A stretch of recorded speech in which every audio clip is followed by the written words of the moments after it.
Estamos interesados en poder cuantificar la energía de rotación y de vibración de una molécula. Y para eso vamos a necesitar tener en cuenta lo que llamamos grados de libertad dinámicos, que es cuántas coordenadas necesito para describir la posición de una molécula. Entonces, una molécula que esté formada por n átomos, en principio voy a necesitar 3n coordenadas para describir la posición de cada átomo. Esto es el equivalente a dar para cada uno de esos átomos la posición en X, en Y y en Z. ¿Sí?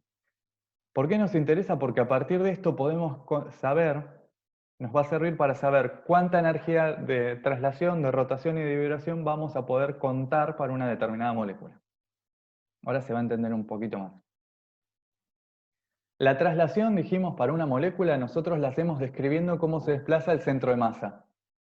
Entonces, en nuestra descripción de del movimiento de traslación, solo nos va a interesar cuál es la posición del centro de masa. De esas 3n coordenadas que tenía inicialmente, necesito solamente 3 para describir cómo se desplaza esa molécula en el espacio, que serían la posición en X, en Y y en Z del centro de masa. ¿Sí? Entonces, si me quedo con las 3 coordenadas que necesito para describir la rotación, me están sobrando 3n menos 3 coordenadas para describir los otros movimientos. ¿Sí? Porque la cuestión es, bueno, ¿cuántos movimientos de rotación y de vibración puedo tener en cuenta para sumar la energía cinética, ¿no? Entonces, si le saco la traslación, todavía me quedan 3n menos 3. Además dijimos, dado un cuerpo, si el cuerpo es lineal, experimenta dos tipos de movimiento de rotación. Si no es lineal, 3. Entonces, ahora, dependiendo de si la molécula es lineal o no es lineal, si es lineal, necesito dos de esas coordenadas para describir la rotación, aparecen dos rotaciones diferentes. Me siguen quedando 3n menos 5 coordenadas para describir la vibración. Si la molécula no fuera lineal, necesito 3 coordenadas para describir la rotación, o sea, la molécula puede rotar alrededor de 3 ejes diferentes, y me sobran todavía de esos 3n, de los 3n menos 6 coordenadas que van a describir la vibración. Entonces, para saber cuántos modos diferentes tiene una molécula de vibrar, necesito hacer esta cuenta. Restarle a los 3n coordenadas iniciales o grados de libertad dinámicos, como lo llamamos, restarle 5 o 6 dependiendo de si la molécula es lineal o no es lineal. ¿Por qué me interesa eso? Porque eso me va a permitir calcular cuántos modos tiene la molécula de vibrar. ¿Sí? En principio, en el caso que vimos nosotros, es una molécula diatómica. ¿Sí?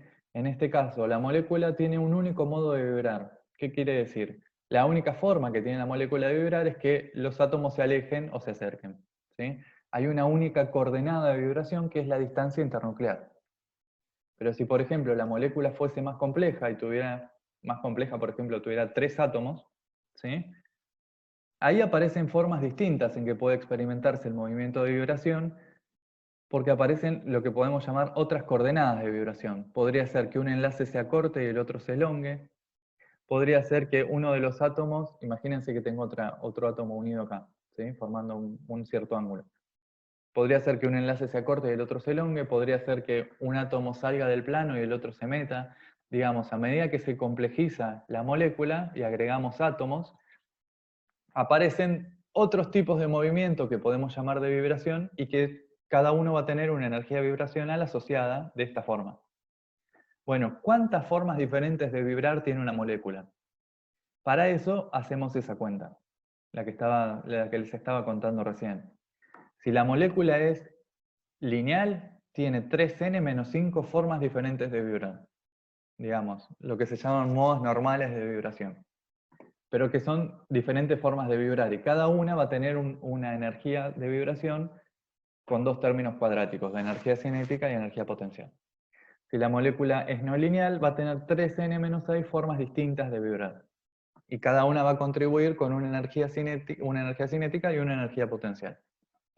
Entonces, ¿cuál será la energía media asociada al movimiento de una molécula compleja cualquiera? Para poder hacer esa cuenta, nosotros recurrimos a un principio de la cinética o de la dinámica clásica que se conoce como principio de equipartición, que se puede enunciar como dice acá. Cada término cuadrático en posición o en velocidad o en momento, que es lo mismo, ¿sí?, que aparece en la expresión de la energía cinética contribuye a la energía media de la molécula en un medio de kT. Este enunciado parece bastante abstracto, pero ahora lo vamos a poner a usar en un par de ejemplos y va a quedar un poco más claro. ¿Qué quiere decir? Bueno, me da una pista o una forma de calcular cuál es la energía cinética media de cada tipo de movimiento. ¿Qué me dice el principio? Bueno, tengo que mirar cuántos términos cuadráticos aparecen en la expresión de la energía y asociarle a cada término un medio de kT y sumar directamente. Entonces, para la traslación, nosotros ya veníamos diciendo que la energía cinética de traslación se puede escribir como un medio de la masa total de la molécula por la velocidad a lo largo de la coordenada x al cuadrado, un término en y y un término en z. O sea que según el principio de equipartición, yo tendría que asignarle a cada uno de estos términos cuadráticos en la expresión de la energía cinética de traslación un medio de kT. Entonces tendría un medio de kT para el movimiento en X, un medio de kT para el movimiento en Y, un medio de kT para el movimiento en Z. Lo que nos da un total de 3 medios de kT, que coincide con lo que ya habíamos encontrado de la energía de traslación media para un gas ideal, que solo podía experimentar movimiento de traslación. ¿Se acuerdan? Bueno, un medio de kT está indicando que la energía cinética media para el movimiento asociado solo en una dirección es un medio de kT. Pero además el principio, bueno, nos permitió verificar lo que ya encontrábamos, o sea que el principio coincide con nuestra descripción del movimiento de traslación, lo que habíamos encontrado nosotros, pero además nos permite calcular la energía media asociada a la rotación y a la vibración que requerirían tratamientos más complejos que la traslación, ¿sí? Entonces por eso usamos directamente este principio. En el caso de la rotación, fijémonos que si estamos considerando moléculas lineales, dijimos, solo hay rotación respecto de dos ejes de rotación, porque el tercero tiene un momento de inercia nulo.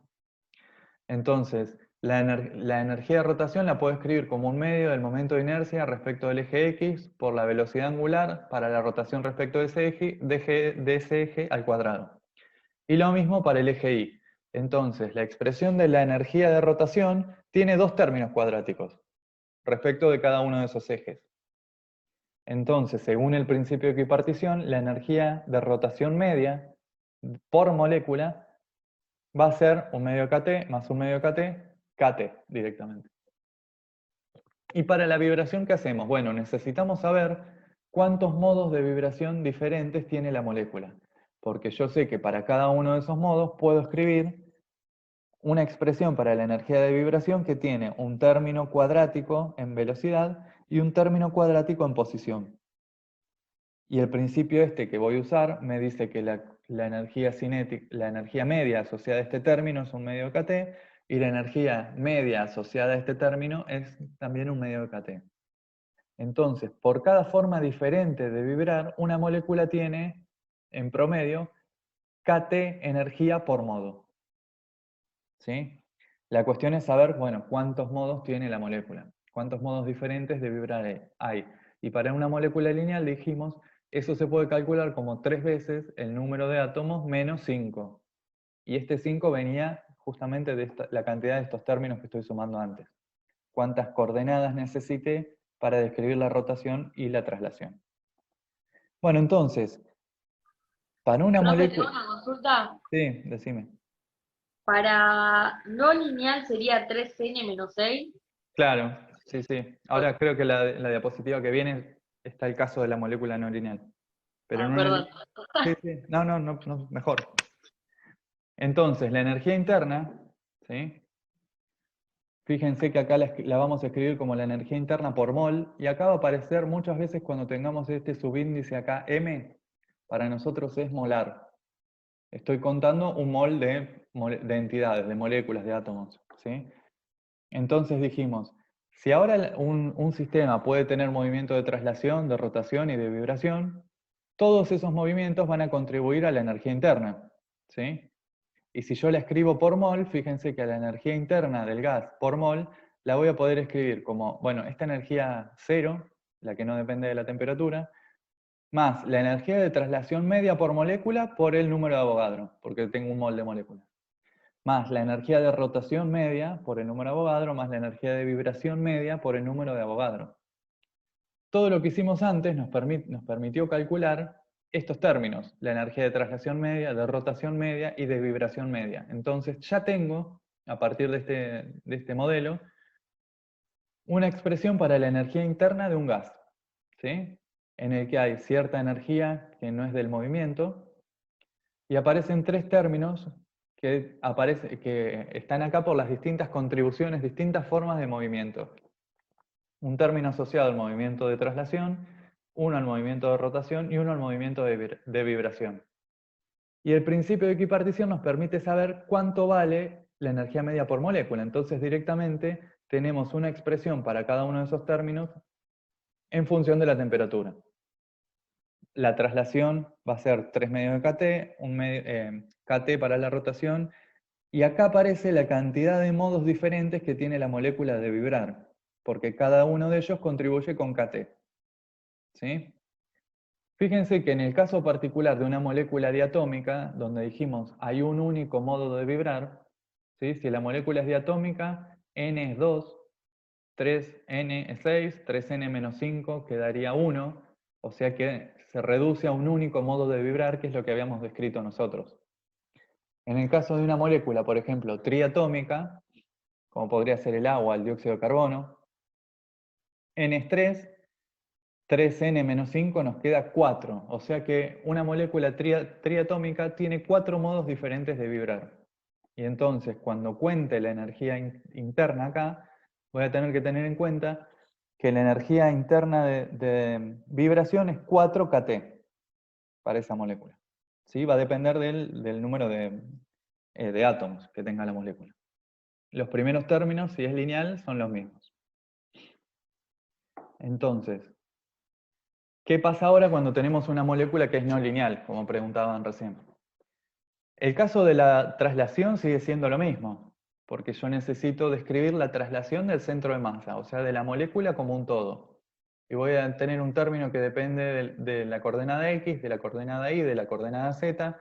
Cada uno de esos contribuye en promedio con un medio de KT.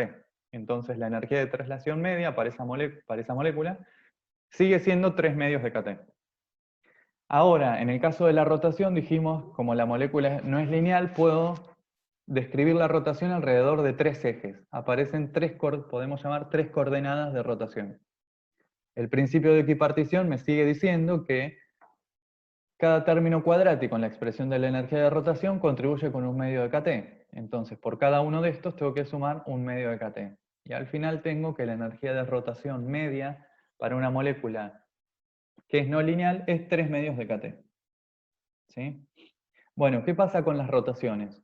Ahora, como usé una coordenada más para describir con la vibración, perdón, como usé una coordenada más para describir la rotación, me quedan 3n menos 6 modos diferentes de vibrar. Y el análisis es el mismo que antes. La contribución por modo de vibración va a ser KT. KT porque aparece un medio de KT asociado al movimiento, a la energía cinética, y un medio de KT asociado a la energía potencial de la vibración. Entonces, en este caso, la energía interna por mol, igual que dijimos antes, es la energía interna 0, que no depende de la temperatura, y aparece la energía media por molécula por el número de Avogadro. Y en la energía media por molécula usamos el principio de equipartición. La traslación contribuye con 3 medios de KT, la rotación ahora también con 3 medios de KT, y para la vibración voy a tener en cuenta que la cantidad de modos diferentes de vibrar va a ser 3n menos 6. ¿Sí?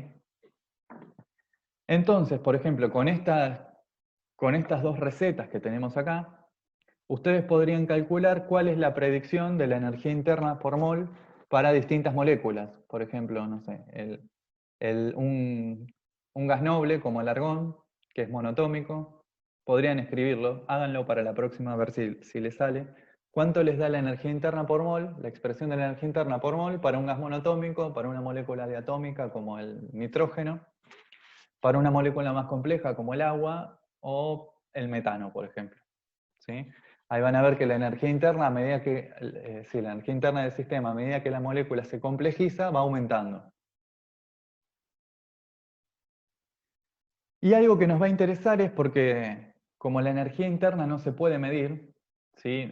O sea, lo que nosotros medimos son siempre cambios de energía interna, entonces no podemos acceder a la energía interna absoluta, porque aparece una constante, en algún lado tenemos que poner algún cero de energía. Cada vez que medimos en el laboratorio, medimos cambios de energía, o sea, medimos diferencias. Entonces, algo que nos va a interesar para poder contrastar este modelo con la experiencia es, como ya les contaba, la capacidad calorífica. ¿Sí? Porque existe una relación directa entre la energía interna y la capacidad calorífica, o sea que yo puedo usar ecuaciones para, a partir de la expresión que encontramos nosotros, deducir cuál sería la capacidad calorífica, y porque la capacidad calorífica es algo que se puede medir con relativa facilidad. ¿Sí? La capacidad calorífica es cuánta energía tengo que entregarle a un gramo o un mol, ¿sí? La cantidad que quieran del sistema, para que aumente en 1 grado su temperatura. La misma capacidad que midieron, creo que en introducción o en química general, no me acuerdo si para el agua, para algún sistema. ¿Sí? Pero se mide así. ¿Cuánta energía necesito entregarle a un sistema para que aumente en 1 grado su temperatura? Entonces, digamos, es una cantidad que es accesible. Nosotros recién lo que hicimos fue expresar la energía interna en términos de la energía de movimiento. Y acá fíjense que en la energía interna también aparece, además de U0, un término que llamamos energía potencial. En principio, un sistema cualquiera, esto es para un sistema completo cualquiera, podría tener una energía asociada al movimiento, que es esta parte que aparece acá, y una energía potencial. ¿Y con qué está relacionada esta energía potencial? Bueno, básicamente con las interacciones que pueden existir entre las distintas partículas que forman el sistema. En nuestro caso, a esta altura, todavía nos estamos quedando con un gas de partículas que, si bien estamos pensando que pueden ser más complejas que un punto, ahora tienen estructura, siguen siendo partículas que no interactúan. O sea, en nuestro esquema todavía la energía potencial no aparece, porque las partículas que forman el gas no interactúan entre sí. ¿Sí? Como dice acá, la energía interna de un sistema puede considerarse el resultado de 2 contribuciones: la asociada a los movimientos, la energía cinética, y la asociada a las interacciones intermoleculares, que aparece como una energía potencial. Como también le comentábamos, la energía interna no puede medirse en forma absoluta, de manera que existe una contribución U0 que nos resulta desconocida. ¿Sí? Para un sistema con N0, con el número de Avogadro de partículas, esta energía interna es la energía interna molar, y puede escribirse una suma con 3 contribuciones. La de los movimientos, que es la que estamos analizando, la energía potencial relacionada con las interacciones, que por el momento la despreciamos porque estamos pensando en un gas en que no hay interacciones, o un gas real a muy bajas presiones, donde se ven poco unas moléculas con otras, y esta energía interna que está asociada al movimiento, a las cuestiones internas de la molécula, por ejemplo, al movimiento electrónico. Además vimos que la capacidad calorífica está relacionada con la energía interna. De hecho, la definición de capacidad calorífica, en este caso a volumen constante, es la derivada de la energía interna con la temperatura cuando mantenemos el volumen constante. ¿Sí? Entonces, la velocidad de cambio de la energía interna frente a la temperatura a volumen constante es lo que se denomina capacidad calorífica. ¿Sí? Toda esta vuelta para definir algo que en realidad ustedes ya conocían experimentalmente. Sigue siendo la misma capacidad calorífica. ¿Qué energía es necesaria entregar a un sistema para que aumente en 1 grado su temperatura? Entonces, dada esta expresión de la energía cinética, de la energía interna, si despreciamos la contribución de la energía potencial, fíjense que la capacidad calorífica por mol se puede escribir, si derivamos esta expresión, hay que derivar respecto de la temperatura. Esta energía interna, dijimos nosotros, esta contribución no depende de la temperatura. Entonces su derivada va a ser 0. Lo que nos resta es analizar cómo es la derivada respecto de la temperatura de este término que tiene la energía media asociada a los movimientos. Entonces, como dice acá, la capacidad calorífica por mol la puedo escribir como el número de Avogadro por la derivada respecto de la temperatura de la energía media por molécula de cada uno de esos movimientos. Como se imaginan, acá podemos usar el principio de equipartición.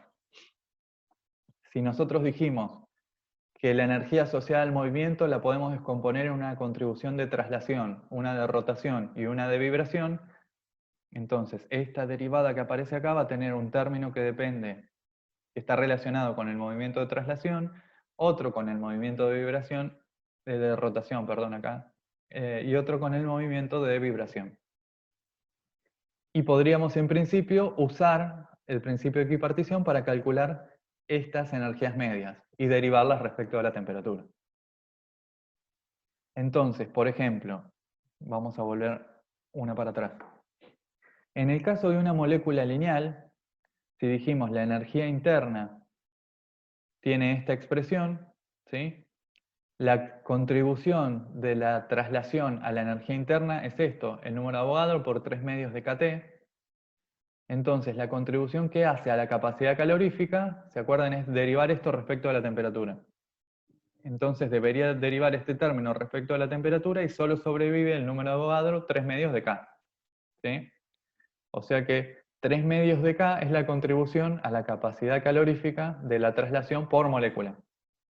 En el caso de la rotación va a ser directamente K, o N0 por K, por mol.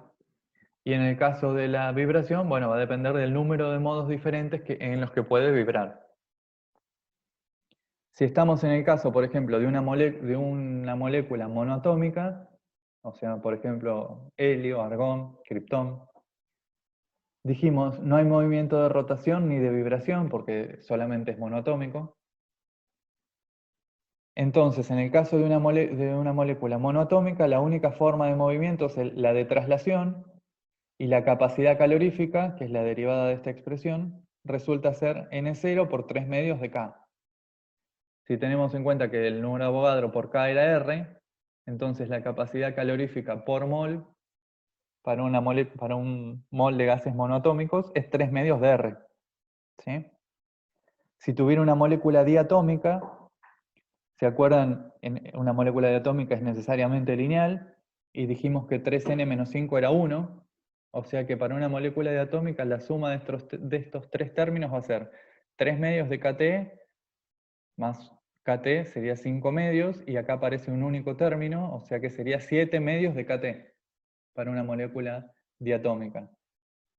La derivada de eso es 7 medios de K, y entonces la capacidad calorífica a volumen constante va a ser 7 medios de R para una molécula diatómica. Y así sucesivamente. Y en el caso de moléculas más complejas pueden hacer la misma cuenta.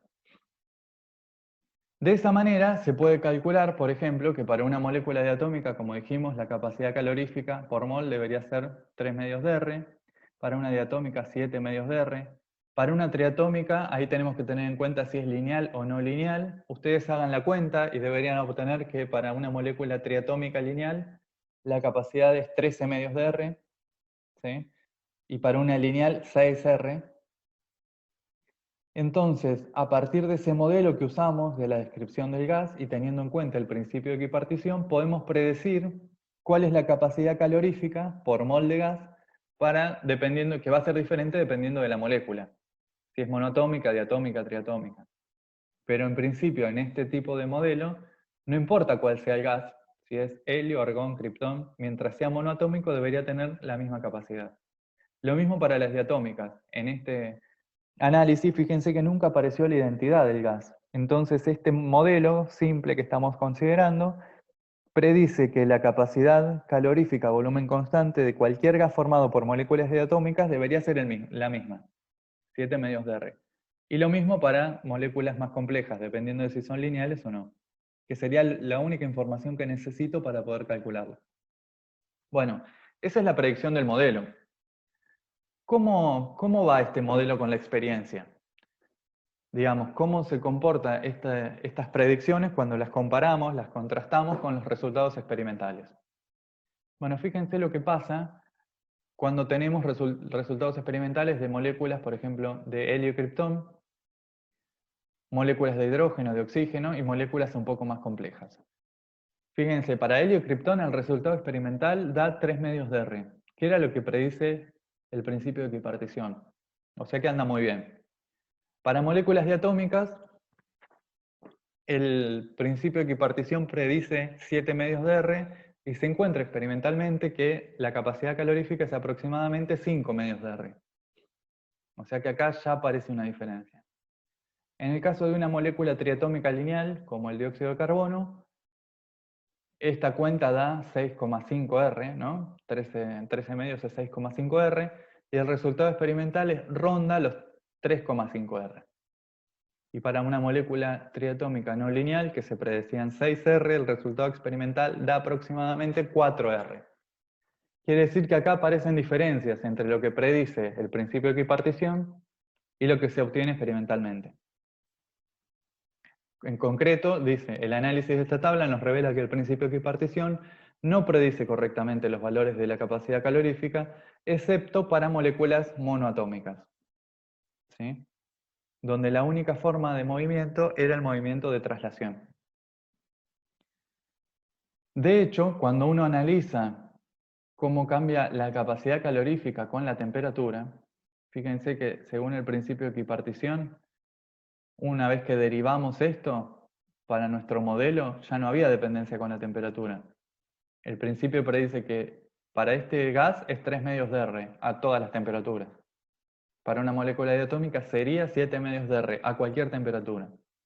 Lo que se encuentra experimentalmente es que en realidad la capacidad calorífica depende de la temperatura. A bajas temperaturas es baja la capacidad calorífica y aumenta con la temperatura. Además, este es el comportamiento por un gas diatómico, el hidrógeno.